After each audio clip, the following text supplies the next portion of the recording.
Today I'll be performing the posterior apprehension test for the glenohumeral joint. This is testing for posterior laxity or posterior instability of the glenohumeral joint. To perform this test, you're going to have your patient laying supine just as such with their shoulder that you're testing off of the table. To perform this, you're going to place the patient into this position, flex 90-90 of the shoulder and elbow.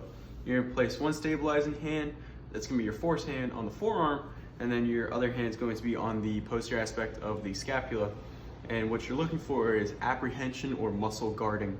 Both of these are going to be positives for the posterior glenohumeral laxity or instability. To perform this test, you're going to take this hand and you're going to place a posterior force to drive the humerus posterior.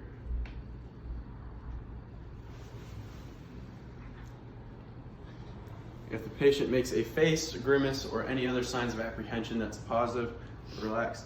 To get your baseline, you could perform this bilaterally.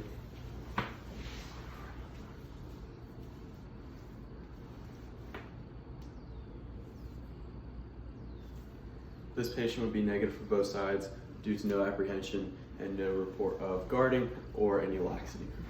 I'll now be performing the posterior drawer for the shoulder.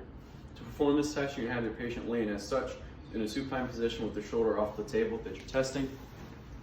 You're going to bring the shoulder out, relax. And you can have it stabilized like this, so you can have it propped up. For the ease and convenience of this test in my current position, I'm going to have the arm as such.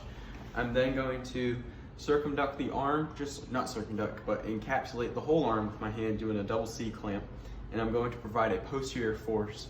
And this is tested for glenohumeral instability of the posterior aspect.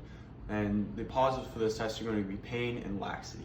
So to perform this test, double C clamp, and you provide the posterior force of the humerus, and you're looking for that laxity or pain to get a baseline compared to the uninjured or the bilateral side.